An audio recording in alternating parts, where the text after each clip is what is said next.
Good morning, YouTube. KF7IJZ here again today with special guest Ed W4EDF, who is assisting me for today's video because we have a lot of big stuff to look at today. Today I'm finally going to be comparing two different 120 watt portable solar setups. On the left hand side we have a PowerFilm model FM16 7200, which is their foldable, flexible 120 watt panel. And on the right hand side I have, in carrying cases with a tripod, four Goal Zero Boulder 30 monocrystalline panels, which are aluminum and glass construction versus the flexible panels of the PowerFilm. Right now, right off the bat, you can definitely see there is a huge difference of the two systems broken down. If any of you have watched my Field Day 2013 videos, you saw that I used the PowerFilm panel on the left to power our station by putting it on top of our Easy Up. The year before, I used the Goal Zero panels. Primary differences between the two is that besides size and weight considerations, which we'll talk about here in a moment, the PowerFilm is really designed to be thrown on the ground, laid flat, and be done with it. The Goal Zero is really designed to be optimized to walk by every now and again throughout the day and aim it towards the sun in order to get maximum power output. But so what I want to do today is, because we have yet another absolutely gorgeous day here, low 80s, very little humidity, no clouds in the sky, which is perfect for our purposes. I want to take the opportunity to compare these two in their optimum setup. So I will be comparing the PowerFilm laying flat on the ground versus the Goal Zero panels set up on the tripod, and we will come up with an approximate aiming when we start the tests with the CBA, but it'll be the best that we can do.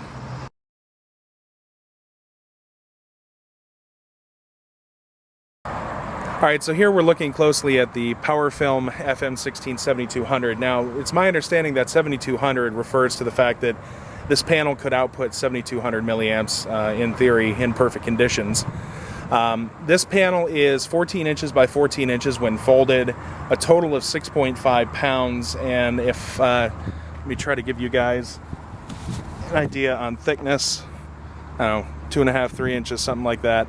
By the way, I'm horrible at measuring distances by sight, but as you can see, it's a fairly nice compact package.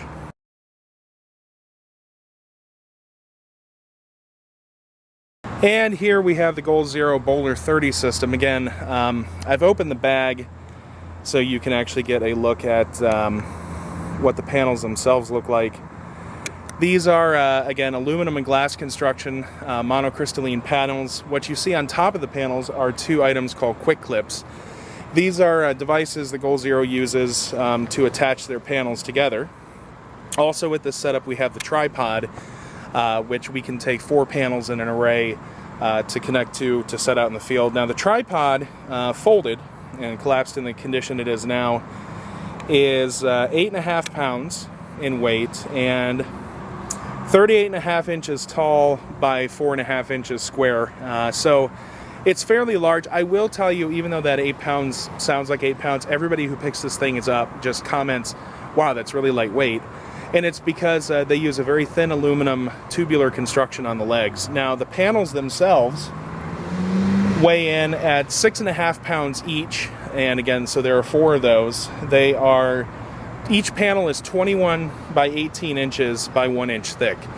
So you get a sense that it's a fairly large setup. Now, we'll see this more here when we get the setup, but so far the PowerFilm is really winning for how quickly and how portable and how small something is I can drag into a place. But one thing I haven't really talked about much is cost of systems, and I'll address that at the very end of this, because the PowerFilm setup is significantly more expensive than this Boulder 30 setup.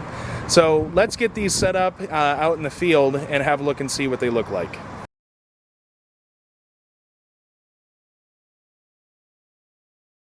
One thing I did decide to cover real quick is the actual tripod. Here you see it deployed on the ground. A couple things that are pretty nice about it. First of all, it does have a nylon strap built into it, so it's easy to carry on your shoulder. Down here, each one of the legs have a foot stay that you use to step on to really secure it, and if I were to pull those out, you'd see there's points on the feet. And then finally you have this strap, which my shadow is getting in the way of, that goes around the bottom that secure the legs to keep them from spreading out. Finally, here on the top you have a rotatable and then two-axis tiltable, one axis tiltable, one rotatable, that actually gets mounted to the panels, and that's what makes this thing easy to move around. There's a rubber pad down here that gives you a little bit of friction without having to completely lock it down, which makes it easier to move. And then you have just standard friction based on turning these wing nuts to adjust how easily it tilts or not. So here we are setting up the Boulder 30. I'll show you, this is the back of the two panels. Ed is working here to try to get these. Let me take the camera off. Ed's working to use the quick clips to attach the two panels together. We're going to attach them in pairs, and then we'll join all of them together. Now, one thing I will point out about these is they're not always the easiest things to work with. Here you can see that there's you have to get these level. I don't know if you guys can see that hole that we're trying to push through, but it goes through the two. Zoom in. Are they lined up? Not yet. Yeah, this isn't always the easiest task to get these through, but I will say that once you do, they are incredibly solid. And here we see two of the panels attached together as Ed works on removing the other two.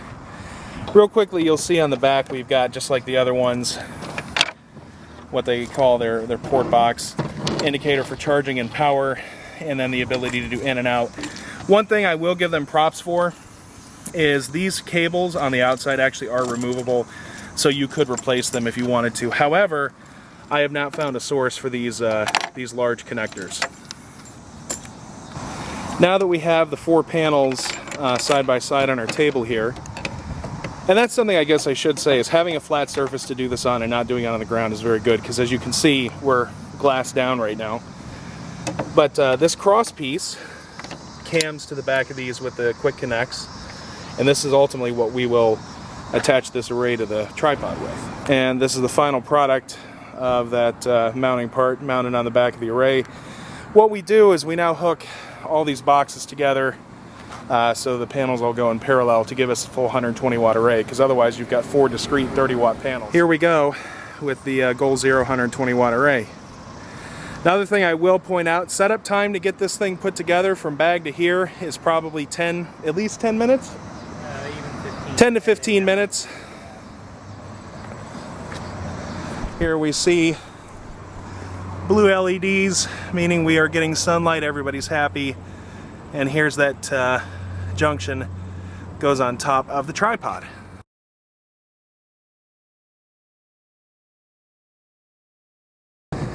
And here is the PowerFilm deployed. Grand total time, 30 seconds, if that, and that's being generous. So again, the PowerFilm definitely wins in the field expediency category. I will point out what I think is an advantage for the PowerFilm panels. While it's not something that you can necessarily go pick up at Walmart, they at least do use a standard plug. This is a Delco waterproof automotive plug. If I remember, I'll annotate that as well, because I've actually ordered some of these off eBay before I found out that you could buy this cable. Also, I looked and Ed pointed out to me, this cable's 18 gauge. Again, much better than the stuff Goal Zero uses. And then you have these proprietary barrel connectors that for these panels, I don't think I can source these through DigiKey or anything. So definitely an advantage for PowerFilm.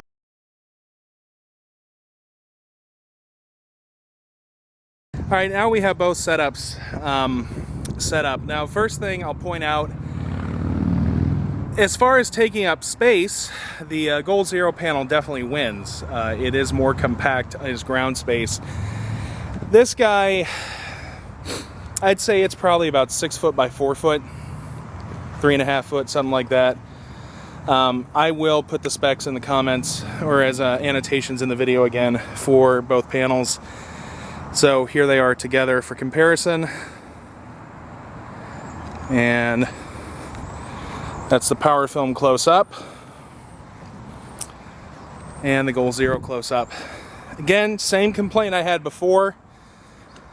The cabling that comes out of here, Goal Zero uses this coaxial cable. It is thicker than what's in the Nomad, etc., even the Boulder 15. However, for panels that are going to generate about 7 amps of current, I'd still like to see something a little thicker. Same exact complaint down here. This is, in fact, the same cable I used on the last test. And I don't think it has the... I don't know what gauge it is. I'm bad about judging that by hand, but I still think thicker is always better to eliminate cable losses, especially at 12 volts and you have a long run. Micro resistances in the cables add up quick. So yeah, there's our test setup.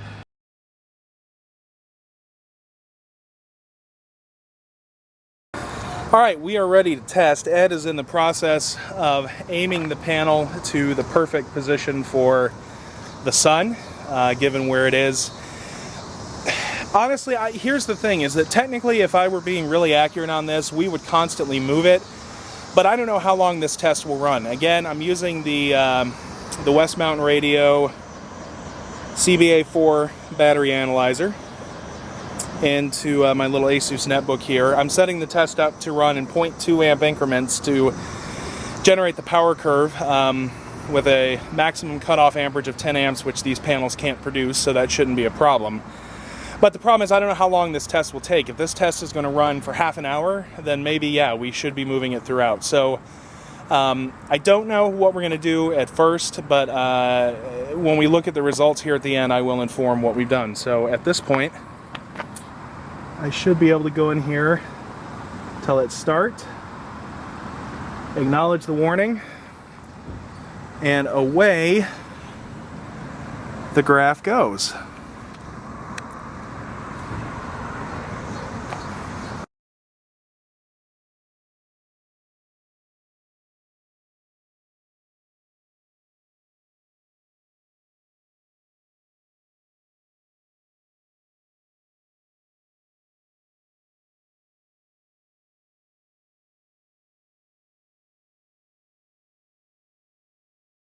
So let's take a chance, or take a look now at the PowerFilm setup. Again, incrementing in 0.2 of an amp as it steps through. The panel is just laid out flat in the grass, and let's see how she performs.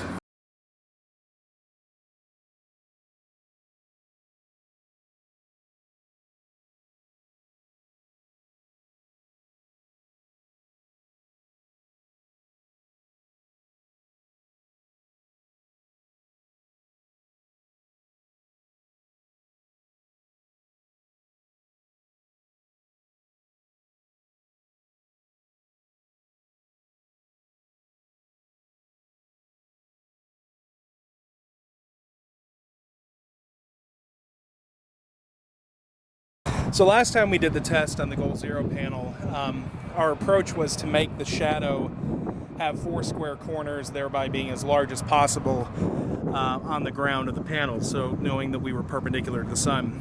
This time we're actually using, Ed looked up some data to determine what the actual calculations for the sun being perpendicular to where we are, on the planet. And he's actually doing inclination or azimuth or whatever those measurements are, rotational values, to get the precise positioning for the time of day that will be the middle of our test. So this should be, in theory, fairly precise and accurate aiming of the panels. All right, Ed's got the panel set. We've got the test prepared, so let's get that started.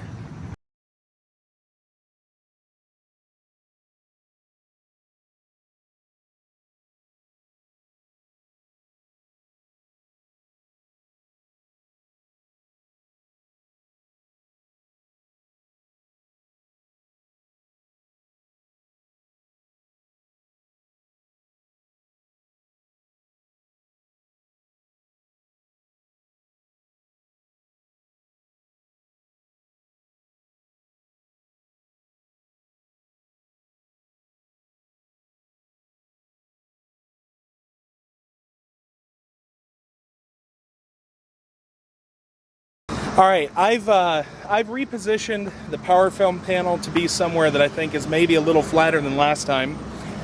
But it's just laying on the ground, which, let me zoom out, you see back there, it's literally just laying on the ground. So this time, for these tests, I'm going to do it in a 1/10 of an amp increments. Sorry about the background noise. I'm going to do it in 1/10 of an amp increments. Give us a little bit more resolution on the results. So let me go ahead and hit start. Again, this is the PowerFilm 120 Part 2.